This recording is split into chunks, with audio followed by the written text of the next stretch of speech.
Wah, gila, sumpah. Gue tuh masih gugup ya. Gue masih gemeteran anjir. Pas gue tahu kan tadi malam gue begadang tuh nontonin si The Fat ini gitu segala macam dan agak boring sih sebenarnya pembahasannya bla bla bla, belum ada kepastian dan lain-lain. Cuman pas gue habis dengerin itu gitu kan, gue pas mau tidur nih ceritanya nih, gue tuh sampai kepikiran apa bener gitu apa yang dikatakan daripada si Elon Musk itu bener-bener terjadi. Dan ini serius gue masih gemeter anjir. Wah, kacau sih, kacau nih kalau ini beneran terjadi nih prediksi si Elon Musk itu. Gila sih, gue nggak tahu.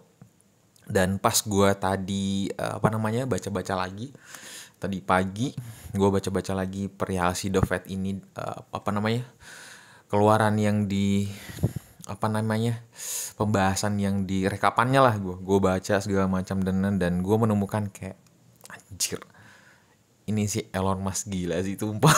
Wah, nih gue nggak tahu lah ya, ini pada intinya ini cuma ocehan gue, jadi kalau kalian mau dengerin apa enggak it's okay, terserah. Cuman ini di sisi gue secara pribadi adalah sesuatu hal yang wajib sebenarnya kalian harus tahu perihal hal ini gitu kan.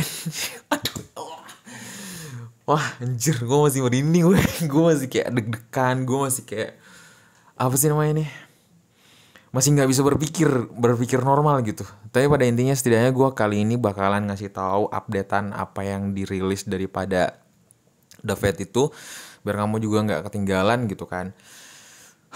Di sisi lain gue harus ngasih tahu ke kalian ada beberapa yang opsional yang perihal yang dibahas prediksi daripada si Elon Musk itu. Gue sambil santai ya, gue harus masih nenangin diri gue dulu. Karena jujur ini gue ampe shock anjir dulu sebenernya. Oke, apa ya opening gue jadinya. Jadi kalau kalian mau tahu lebih lanjut perkembangan daripada hasil daripada The Fed dan ada apa gerangan di market crypto ke depannya bagaimana, kalian harus simak video ini sampai selesai. Assalamualaikum warahmatullahi wabarakatuh. Selamat datang di channel Akai. Jadi channel itu adalah channel yang ya pada intinya kalian bakalan dapat update news terbaru mengenai dunia cryptocurrency. Dan di sini juga kalian untuk para yang baru bergabung dalam dunia kripto, kalian bakalan bisa banyak belajar perihal sudut pandang, pola pikir. Kalian juga bisa latih mental kalian di sini agar kalian nggak kena FOMO, nggak rakus dalam dunia cryptocurrency. Jadi sehingga kalian bisa tetap dapat cuan dan pastinya kalian terhindar daripada hal-hal yang kalian tidak inginkan. Oleh karena itu kalian sudah seharusnya tekan tombol subscribe dan nyalakan notifikasinya agar kamu gak ketinggalan. Dan kalau kalian lihat di layar handphone kalian, gue ngadain giveaway menuju 50.000 subscriber. Gue bakalan kasih hadiah kalian 10 juta rupiah untuk 5 orang pemenang. Jadi masing-masing bakalan dapetin 2 juta rupiah. Syaratnya gampang banget, tinggal subscribe, follow Instagram gue dan tinggalkan jejak di kolom komentar. Easy guys, simpel. Oke, kali ini gue bakalan bahas ke kalian untuk perihal daripada The Fed ini. Oke, jadi di sini kita udah masuk di halaman di halaman kalau kalian mau tahu lebih info lebih lanjut daripada si The Fed ini. Di sini banyak banget ya yang kalau misalkan nih ada VOMC kalendernya segala macam. Nah, di sini kalau misalkan kalian mau dapetin rekapannya, nah di sini kalian bisa dapetin di recent dokumen. Nah, di sini ada VOMC statement, first conference-nya, projection materials-nya, VOMC minutes-nya. Jadi di sini lengkap ya guys ya. Di sini lengkap. Jadi kalian tinggal download aja gitu. Dan kalau misalkan kalian, ini kan versi bahasa Inggris ya. Nah, kalau misalkan kalian nggak bisa berbahasa Inggris gitu kan, jadi mungkin ini juga sangat bisa membantu channel gue untuk kalian bisa dapetin itu, karena gue juga udah siapin sih sebenarnya. Oke, jadi yang pertama sebenarnya di sini kita bakalan bahas bahwa yang pertama yang dijelaskan oleh The Fed itu sendiri. Jadi di sini jelasin bahwa indikator aktivitas ekonomi dan penyerapan tenaga kerja terus menguat, dalam artian terus meningkat gitu.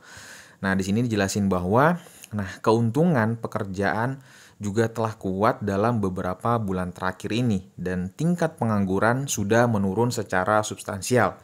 Nah, tapi yang jadi persoalannya adalah inflasi tetap akan tinggi gitu. Dia menjelaskan seperti itu.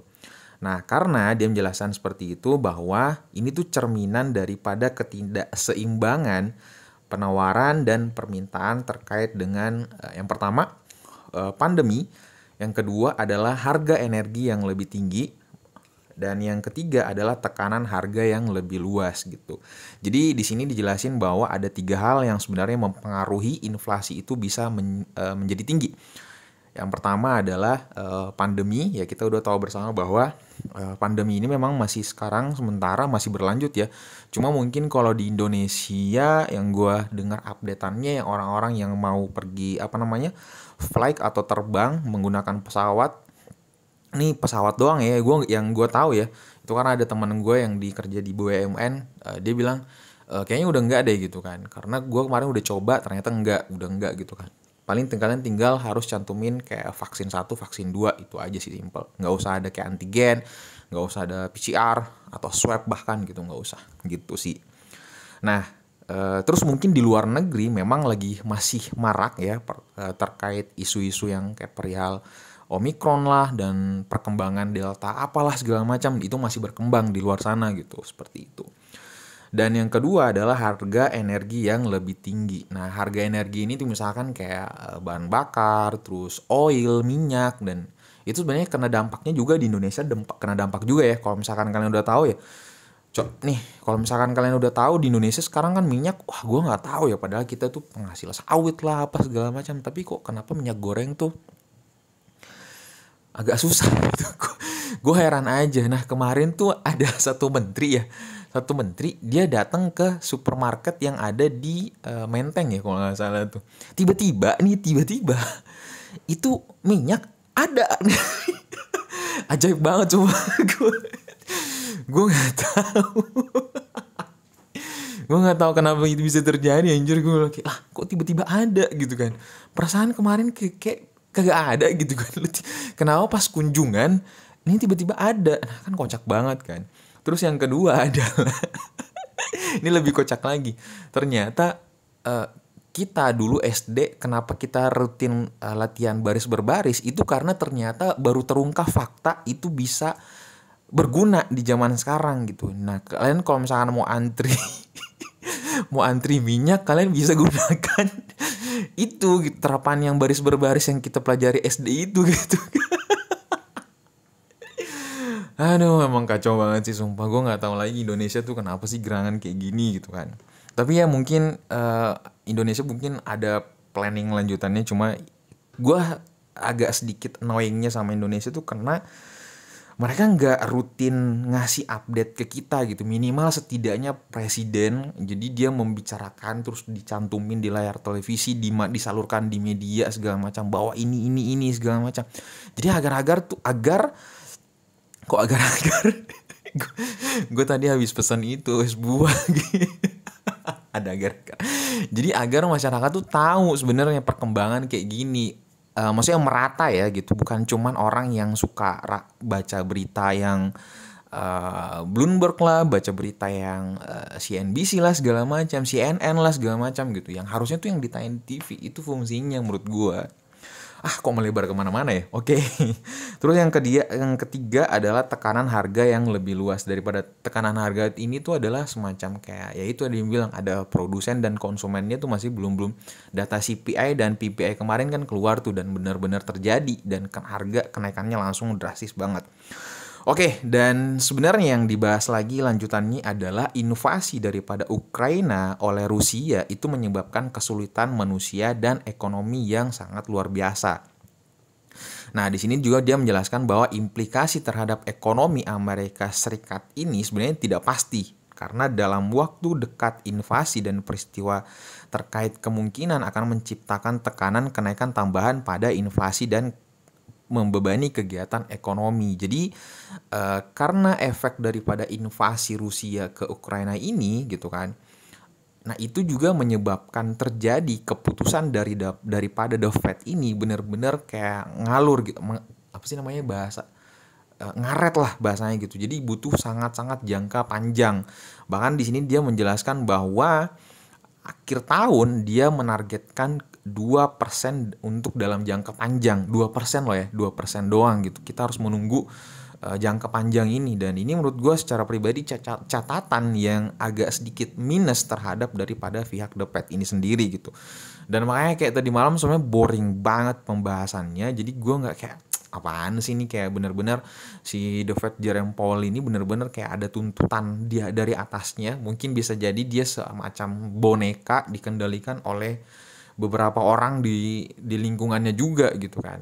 Gitu sih menurut gue yang gue lihat. Nah di sini juga dijelasin banyak banget perihal yang seperti komite juga sudah memutuskan untuk menaikkan kisaran target suku bunga dana The Fed menjadi 1/4 hingga 1/2%. Nah itu sih sebenarnya gitu. Oh ya, sebenarnya yang jadi persoalannya itu adalah perihal orang tuh kan kita udah tahu ya. Jadi sebenarnya cryptocurrency itu waktu, sabar ya, gue liatin dulu kalendernya. Jadi sebenarnya yang jadi persoalannya itu adalah orang tuh udah tahu sebenarnya bahwa kenaikan suku bunga itu bakalan sudah pasti. Nah, cuman yang jadi persoalannya adalah itu guys, jadi pengumumannya, statement daripada Jerome Powell ini gitu, itu sebenarnya yang ditunggu. Makanya pas habis awal-awal pas dia penjelasannya itu, pas lagi konferensi persnya itu benar-benar kayak semua menguat gitu dari sisi sisi stok komoditi dan cryptocurrency pun juga kena. Makanya jangan heran kalau misalkan saat ini harga kenaikan cryptocurrency itu benar-benar naik gitu guys. Jadi jangan heran. Cuma yang jadi persoalannya kalau misalkan kalian minta pendapat gue secara pribadi, kalau gue sih menganalisa bahwa sepertinya ini akan menjadi hal kebimbangan daripada market itu sendiri. Yang pertama dari segi psikologis daripada para investor itu. Jadi benar-benar mereka agak ragu untuk masuk all in seperti yang dulu-dulu gitu. Kayak gitu sih gitu. Yang menurut gue secara pribadi yang gue lihat ya gitu. Karena agak susah juga dibaca pergerakan daripada market saat ini gitu. Mau naik juga bisa, mau turun juga bisa gitu. Yang jadi persoalannya adalah kalau misalkan bandar-bandar kayak gitu atau para paus seperti itu salah jalur, ya mereka juga kayak ya udah mending gua tahan dulu deh gitu kan masuknya daripada gua kena jebakan segala macam gitu. Mereka juga mikirnya gitu.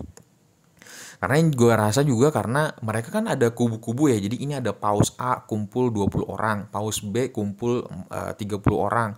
Dengan dana sekian si paus A masang dia masang di harga 40, si paus B dia masang di harga 36. Jadi si paus C dia masang di harga 33. Nah, kayak gitu. Jadi ada ininya guys, ada kubu-kubunya. Jadi gitu. Belum lagi retail ikut kemana segala macam. Belum lagi para kita kayak ikan-ikan cupang kayak gini, ikan-ikan teri, belum nggak tahu masuknya di mana. Kalau tahu-tahu ijo masuk gitu kan, kena jebakan, dibanting, anjlok, nangis, bunuh diri. Aduh, itu guys. Makanya kalau misalkan kalian minta pendapat gue secara pribadi, ya gue sih santai-santai aja dulu ya dengan kondisi saat ini. Bener-bener masih kayak ya udahlah, gue nyantai-nyantai dulu gitu kan dengan kondisi cryptocurrency seperti ini gitu. Nah, yang jadi persoalannya yang pas gue lihat lagi lebih dalam guys ya, nah, jadi upcoming updates di sini ada dijelasin bahwa tanggal 6 bulan April nanti, tanggal 6, tanggal 6, tanggal 25 bulan Mei, tanggal 14 sampai tanggal 15 Juni itu baru bakalan ada updatean terbaru lagi. Yang paling dekat sih sebenarnya di sini adalah bulan April, tanggal 6 ya. Mei, Januari, Februari, Maret, April. Nah, berarti tanggal 6 yang paling dekat VMC Minutes. Jadi mereka bakalan rapat lagi. Habis itu bulan Mei tanggal 3 sampai 4 rapat lagi. Mei tanggal 25 rapat lagi. Juni 14 tanggal 14 sampai VMC meetingnya 14 tanggal 15. Jadi kalau misalkan kalian lihat nih dari awal tahun aja sebenarnya itu cryptocurrency lagi dampar kan, lagi turun-turunnya. Jadi Januari, Februari, Maret, April, Mei, Juni. Nah di sini kan Juni nih bakalan rilis konferensi persnya tuh kan daripada si The Fed ini. Jadi ada 6 bulan guys ya, ada 6 bulan, oke? Ada 6 bulan. Nah yang tadi gue hubungkan daripada si prediksi daripada si Elon Musk ini, kalau misalkan kalian tahu, sebenarnya gue udah pernah bahas sih sebenarnya ini ya. Kalau misalkan kalian nyadar, si Elon Musk itu pernah mengumumkan hal ini di akun Twitternya gitu kan. Jadi dia bilang cryptocurrency gitu. One horse is 7 years on earth gitu. Bener gak sih bahasa Inggris gue? Nah, kalau misalkan kalian, pendapat kalian nih ya, tulis di kolom komentar. Kalian menurut kira-kira si Elon Musk sebenarnya dia bilang apa terkait hal ini? Dan gue punya persepsi yang berbeda dengan hal ini, dan gue bakalan bahas di video gue kayak ya ngalor ngidul gue lah gitu segala macam terkait hal ini. Karena jujur ya, gue bener-bener pas ada beberapa sih yang gue udah kasih tahu kayak oh ini kayak gini segala macam, dan mereka anjir lu bang, anjir lumayan ya bang, masuk akal juga gitu segala macam. Dan menurut gue ya fine aja gitu kan, kita bisa aja gitu itu terjadi gitu. Apalagi kita tahu Elon Musk ya, mereka juga dapetin bocoran lah pasti, daripada mungkin dia juga kerjasama dengan Jerome Powell, si siapa lagi namanya, orang-orang terkaya di dunia ya segala macam, terkait di si Warren Buffett lah segala macam, sampai mereka tuh suka suka ngefood agar harganya jatuh bla bla segala macam. Ternyata di balik orang mereka juga mau nyerok. Emang kacau, emang kurang amazing mereka ya. Nah gitu, jadi gue mau tahu dulu persepsi kalian yang gue bakalan bahas di video selanjutnya. Menurut kalian kira-kira nih, kan ada 6 bulan nih, gue kasih clue ya, ada 6 bulan bakalan cryptocurrency lagi kurang sehat nih. Paling sideways di harga 42 di 37 ribu dolar sampai 42 ribu dolar nih. Paling di situ-situ aja tuh mainannya gitu kan, sampai bulan Juni. Oke, berarti ada 6 bulan kan gitu kan. Nah, gue bakalan hubungkan yang planning daripada prediksi daripada si Elon Musk ini perihal Twitternya ini gitu. Ayo tulis di kolom komentar. Gue excited sih sebenarnya, gue sampai merinding pas gue nggak tahu kayak anjir kalau itu bener terjadi. Wah kacau sih, kacau. Wah pokoknya kurang amazing sekali. Oke, gue tunggu sharing kalian di kolom komentar. Jadi gue harap kalian mentalnya masih kuat, tetap masih waras ya, dalam artian jangan pernah takut segalanya. Kalau misalkan kalian masuk dunia cryptocurrency, sebenarnya memang sudah diingatkan bahwa kalau kalian masuk di dunia cryptocurrency, siap-siap uang kalian akan hilang. Jadi kalau kalian juga mau berbisnis, siap-siap kalian juga bakalan rugi. Itu mindset awal, mindset pertama yang kita harus tanamkan. Kalau misalkan kita untung, berarti itu adalah bonus. Kalau misalkan kalian berbisnis untung, ya itu bonus gitu. Kalau kalian masuk dalam dunia cryptocurrency terus kalian untung, ya itu bonus gitu. Seperti itu sih sebenarnya. Nah, cuman memang yang kalian harus pelajari juga ya, kalian harus mengikuti tren terus, kalian harus juga belajar terus, updatein ilmu kalian terus gitu. Sambil belajar sih sebenarnya. Jangan pernah malu aja gitu untuk masuk di grup-grup senior segala macam, nanya-nanya, biarin aja, enjoy gitu kan, seperti itu. Oke, jadi kalian juga kalau misalkan mau nanya di Instagram gue, ayo gue gaskan segala macam, dan lain-lain. Gue mah di Telegram gue juga kalian udah pada tahu kan segala macam, nomor HP gue segala. Gue nggak pernah, kalau misalkan gue bener-bener free ya, gue pasti bakalan balas sih gitu. Oke, seperti itu aja pembahasan kita kali ini. Enjoy dengan keadaan kondisi saat ini, dan ya titip salam sama keluarga kalian, dan dapat salam dari gue Akai. Assalamualaikum warahmatullahi wabarakatuh.